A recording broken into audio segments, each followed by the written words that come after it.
भारत के सबसे पवित्र प्रथम ज्योतिर्लिंग सोमनाथ में आप सभी का स्वागत है। अगर आप सोमनाथ ज्योतिर्लिंग की यात्रा स्टार्ट करना चाहते हो तो पहले मैं आप लोगों को बता दूं सोमनाथ ज्योतिर्लिंग ही क्यों, क्योंकि 12 ज्योतिर्लिंगों में से सबसे पहले स्थान पर आता है सोमनाथ ज्योतिर्लिंग और यहीं से आपकी यात्रा स्टार्ट की जाती है। भारत के आप किसी भी कोने से हो और आप लोग सोच रहे हो सोमनाथ जाने के लिए तो बस और ट्रेन में से क्या बेस्ट रहेगा, तो मैं आप लोगों को बता दूं कंफर्ट जोन के हिसाब से आप लोग ट्रेन का सफर ले सकते हैं। सोमनाथ पहुंचने के बाद में आप अपना रूम मंदिर के ही 1-1.5 किलोमीटर के अराउंडिंग आपको अच्छे से अच्छे होटल मिल जाएंगे और वहाँ के व्यू इतने शानदार होते हैं क्योंकि सारे नारियल के पेड़ हैं वहाँ पे और नारियल के पेड़ों की वजह से ना वहाँ का लुक बहुत शानदार लगता है सारे होटलों का। तो यहाँ से मंदिर का रास्ता 1 किलोमीटर का है, आप ऑटो से भी जा सकते हो और होटल में कैब वगैरह भी रहती हैं तो आप वहाँ से कैब के द्वारा भी जा सकते हो। सोमनाथ मंदिर में सावन के महीने में बहुत ज़्यादा भीड़ रहती है। जो शिव जी के सोमवार का दिन होता है, शिवरात्रि होती है, सावन के सोमवार या फिर सावन का पूरा महीना होता है, उस टाइम पे बहुत तेज वाली भीड़ होती है। हम लोग गए थे सितंबर में और सितंबर के महीने में कोई भी भोलेनाथ का कोई डे भी नहीं था, सोमवार भी नहीं था, लेकिन फिर भी अच्छी खासी भीड़ है।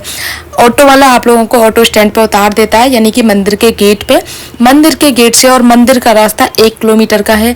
अगर आप सीनियर सिटीजन है तो आपको व्हीलचेयर उपलब्ध हो जाएगी, जो गाड़ियां चलती है ना वो भी आप लोगों को उपलब्ध हो जाएंगी और आप अगर यंग हो तो आप लोग पैदल भी चल के जा सकते हो।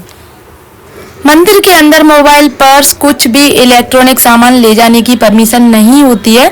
तो यहाँ पे सरकारी लॉकर बने हुए हैं, आप टोकन लेकर के अपनी सारी चीजें यहाँ पे जमा करा सकते हो और रिटर्न में आप ले सकते हो। जय सोमनाथ।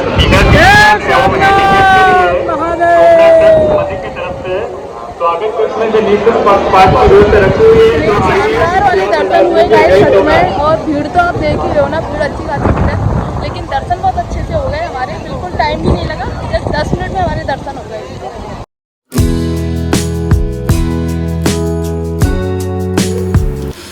सोमनाथ मंदिर के पास में ही बीच है, वहाँ पे आप एंजॉय कर सकते हो, अच्छा खासा टाइम स्पेंड कर सकते हो, क्योंकि मंदिर में तो वही आप लोगों को लिमिट का टाइम मिलता है, लेकिन मंदिर के बाहर काफ़ी सारी जगह है, वहाँ पे आप घंटों बिता सकते हो, बहुत अच्छी जगह भी है। साथ में आप अगर बीच पर एंजॉय करने के साथ साथ में आप ऊँट की सवारी कर सकते हो, हॉर्स राइडिंग कर सकते हो, आप कुछ भी कर सकते हो। वहाँ पे आप लोगों को इसका किराया होता है करीब 100 रुपये पर पर्सन का किराया होता है, तो आप लोग 15-20 मिनट अच्छे से राइडिंग कर सकते हो यहाँ पे।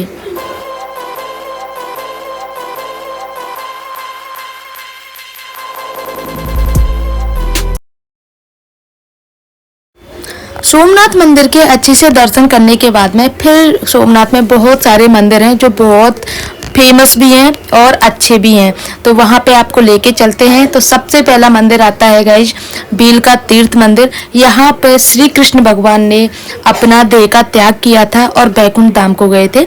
यही वो जगह है जहाँ पे श्री कृष्ण भगवान ने अपने शरीर को छोड़ा था।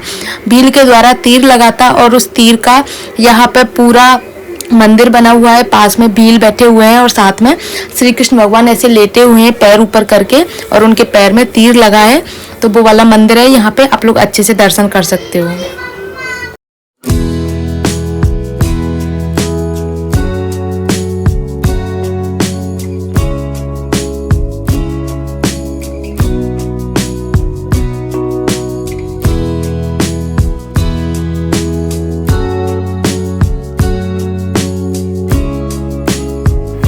ये जो आप पेड़ देख रहे हो ये बहुत पुराना है, कहते हैं कि श्री कृष्ण भगवान के समय का ये पेड़ है। तो यहाँ पे पुजारी जी मंदिर की पूजा का समय है, सुबह सुबह का टाइम था, तो मंदिर की पूजा कर रहे हैं और अच्छे से दर्शन हो जाते हैं। मोबाइल वगैरह की परमिशन रहती है, आप फोटो वीडियो सब कुछ शूट कर सकते हो यहाँ पे। यही पास में भोलेनाथ का मंदिर है और ऐसा बताते हैं कि श्री कृष्ण भगवान इस मंदिर की पूजा अर्चना किया करते थे उस टाइम पे। ये बहुत पुराना मंदिर है। यही पास में तालाब है, तो वहां से जल भर के आप ठाकुर जी पे जल चढ़ा सकते हैं।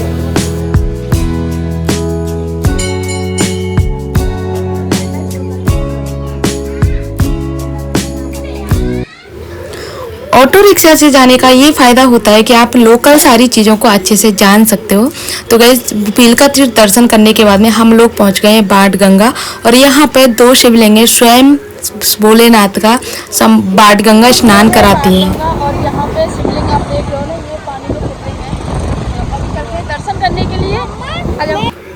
अभी बारिश का टाइम है तो यहाँ पे किसी की अंदर जाने की हिम्मत नहीं है, क्योंकि शिवलिंग कभी तो बिल्कुल दिखाई दे जाते हैं और कभी बिल्कुल पानी के प्रेशर से ओवरफ्लो हो जाते हैं।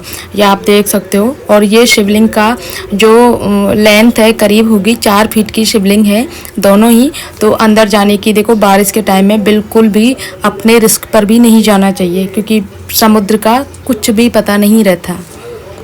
उसके बाद में यहाँ पे साइड में बहुत सारे मंदिर हैं, गीता मंदिर और बलदाऊद का मंदिर, राम जी का मंदिर, ऐसे बहुत सारे मंदिर हैं। तो वहाँ पे आप साइड में काफ़ी सारे मंदिरों के अच्छे से दर्शन कर सकते हो।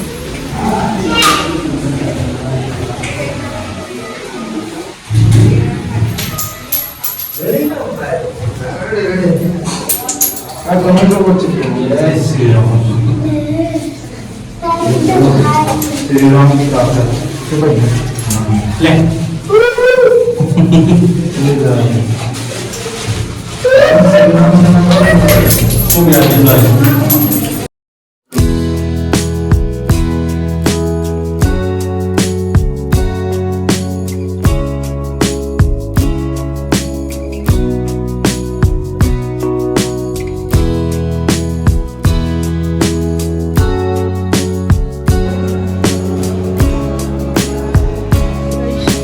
नदी है हिरन नदी। यहाँ पे ना 3 नदियाँ आके मिलती हैं।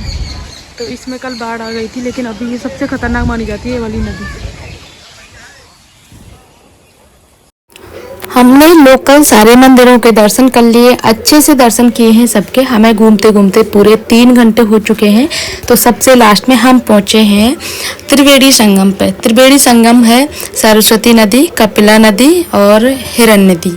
तो ये तीनों नदियों का संगम है। यहाँ पे अच्छी खासी भीड़ लगी हुई है। आप स्नान कर सकते हो, आचमन कर सकते हो, आप जो चाहे कर सकते हो। लेकिन अभी ओवरफ्लो चल रही है और सीढ़ियों तक, ऊपर की सीढ़ियों तक पानी है, तो बहुत ज़्यादा रिस्की है। और इसका पानी का फ्लो बिल्कुल समुद्र की तरह है, क्योंकि यहाँ पे ना सारी नदियाँ ज़्यादातर जो है ना वो सब समुद्र में मिली हुई हैं।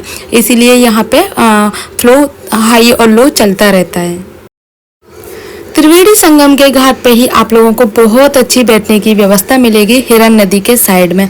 ये पीछे से हिरन नदी है और यहाँ पे पूरा ग्राउंड है गाइस, लॉन है अच्छा खासा। और ये नदी बहुत डरावनी नदी, ऐसा बोलते हैं कि हिरन नदी इसका इसीलिए है, हिरन की तरह बहती है, यानी कि बहुत तेज़ स्पीड में बहती है, सबसे खतरनाक वाली नदी भी है। तो यहाँ पे आपके बच्चे आराम से खेल सकते हैं, एंजॉय कर सकते हैं, क्योंकि काफ़ी सारा स्पेस है। तो यहाँ पे मेरे बच्चे भी खेल रहे हैं आराम से।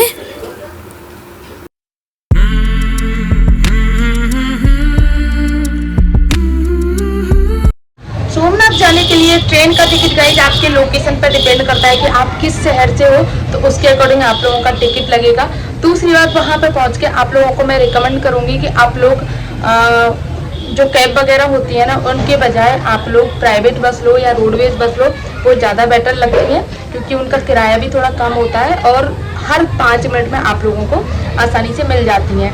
ऐसा नहीं है आपको घंटों इंतज़ार करना पड़ता है, आपको आसानी से मिल जाती है। हर 10 मिनट में 5 मिनट में अदर सिटीज़ की सारी जो आसपास में सिटी है सबकी अच्छे से बसेस मिल जाती हैं।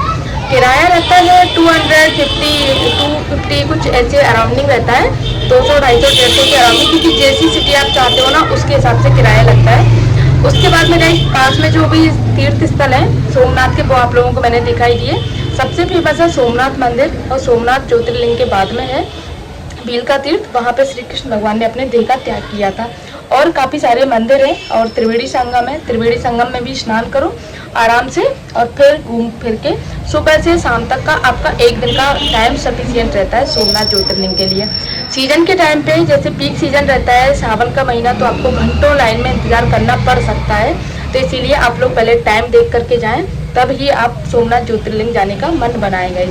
ठीक है, आई होप आप लोगों को आज की सारी चीज़ें समझ में आ गई होंगी। अगर आपको वीडियो अच्छा लगा हो तो प्लीज़ वीडियो को लाइक करना, शेयर करना, कमेंट करना। मिलते हैं अच्छी वीडियोज़ के लिए। बाय।